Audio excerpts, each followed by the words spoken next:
الحمد لله رب العالمين والصلاة والسلام على سيد الرسل وخاتم النبيين وعلى آله وأصحابه وأتباعه أجمعين أما بعد.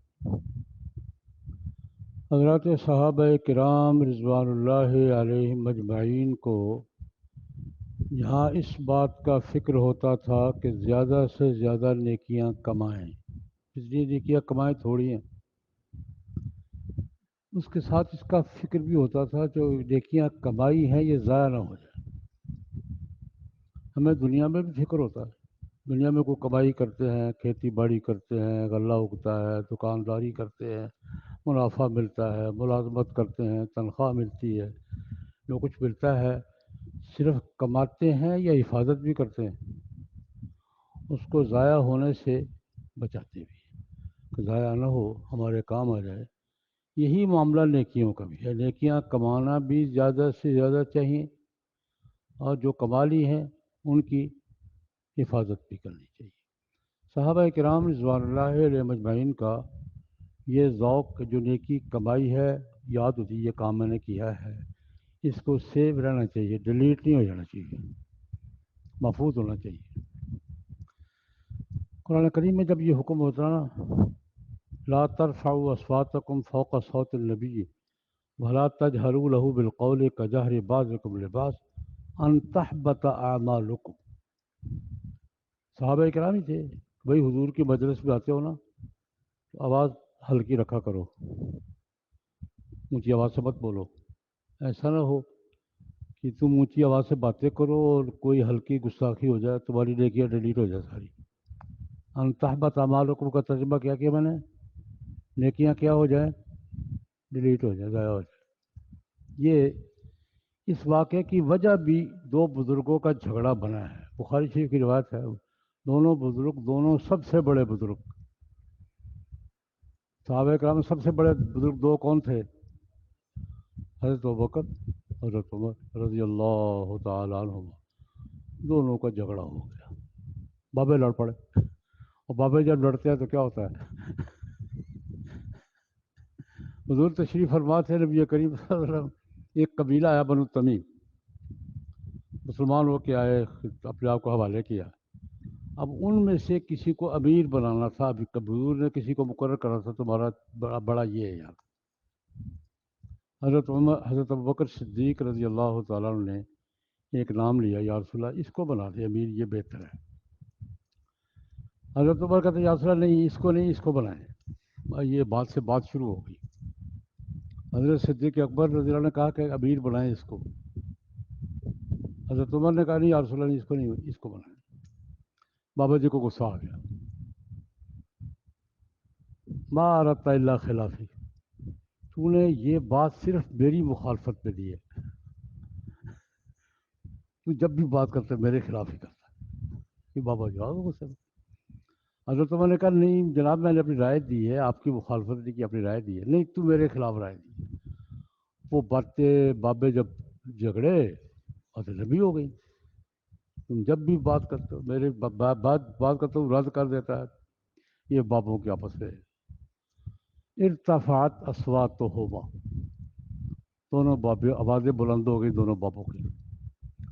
اللہ رب العزت نے قرآن پاک پڑھا، بابا جی آہستہ بولو، حضور کی مجلس میں بیٹھے ہو. لا ترفعوا اصواتکم فوق صوت النبی ولا تجہروا له بالقول. حضور کی مجلس میں بیٹھے ہو نا، والیوم کنٹرول رکھو، آواز کنٹرول رکھو، اونچی آواز سے باتیں نہ کرنا، نیکیاں ضائع ہو جائیں گی. اچھا یہ جب حکم آیا نا کہ حضور کی مجلس میں ہلکی سی بے ادبی سے بھی نیکیاں کیا ہو جاتی ہیں؟ ڈیلیٹ ہو جاتی، ضائع ہو جاتی.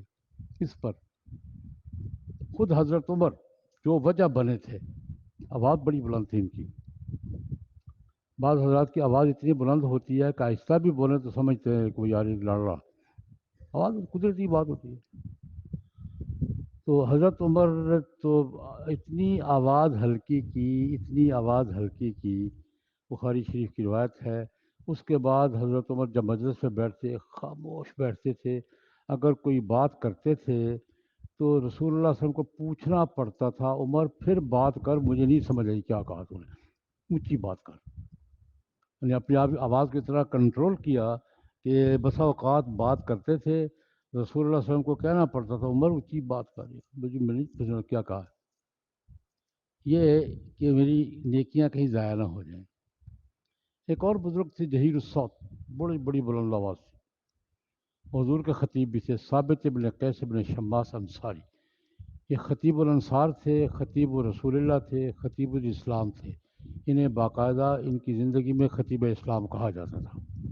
اب تو ہم میں سارے خطیب اسلام ہے نا، ان کو کہا جاتا تھا، خطب لقب تھا ان کا۔ یہ گھر میں بیٹھ گئے، ایک دن نہیں آئے، 2 دن نہیں آئے، 3 دن نہیں آئے، تیسرے دن حضور نے پوچھا کہ وہ ثابت کدھر گیا بھائی، خطیب صاحب کدھر گئے، پرسوں سے نظر نہیں آ رہا، کہیں سفر پہ گیا ہے، بیمار ہو گیا، خیر ہے؟ یا رسول اللہ ٹھیک ہے، گھر میں بیٹھا رو رہا ہے پرسوں سے، پتہ کرو اس کو بلاؤ یار۔ گئے، ثابت خیر ہے؟ یار میں تو بازو چڑھا چڑھا کے تقریریں کرتا رہا ہوں حضور کے دربار میں، تو قرآن کہتا ہے آواز بلند ہو گئی تو نیکیاں برباد ہو جائے گی، میری نیکیاں تو گئی۔ اس غم میں رو رہا ہوں کہ پچھلی تو گئی، آئندہ کیا بنے گا۔ غم کس بات کا ہے؟ میں تو حضور بیٹھے ہوتے اور میں بازو چڑھاتا ہوں، اور خطاب خطیب پھر کیا کرتا ہے؟ آپ میں خطیب کون کون سے ہے، کیا کرتے ہیں پھر وہ؟ میں تو خطابت کرتا رہا ہوں حضور کے دربار میں، میری نیکیاں تو گئی، اور آئندہ کیا بنے گا؟ آواز کو کنٹرول بھی نہیں کر سکتا میں۔ جناب نبی کریم صلی اللہ علیہ وسلم نے پیغام بھیجا، ثابت تیری پچھلی نیکیاں بھی قائم ہیں، ڈیلیٹ نہیں ہوئی، اور آئندہ بھی تو مستثنا ہے، تو مجبور ہے، آواز ہی تیری ایسی ہے، میں تو کیا کر سکتا۔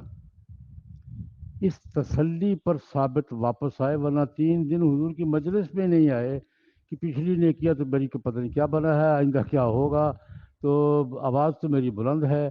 یہ میں نے کس لیے جو ہمارے واقعات کیے ہیں کہ صحابہ کو اس بات کا فکر ہوتا تھا کہ جو نیکیاں کمائی ہیں وہ باقی رہنی چاہیے، وہ ضائع نہیں ہونی چاہیے، کوئی ایسی حرکت نہ ہو کہ سی ڈی صاف ہو جائے، ڈیلیٹ نہیں ہو جانی چاہیے، نیکیاں باقی رکھنی چاہیے۔ اللہ پاک ہمیں زیادہ سے زیادہ نیکیاں کمانے کی بھی توفیق دے، اور اپنی کی ہوئی نیکیوں کی حفاظت کی بھی توفیق۔ اللہ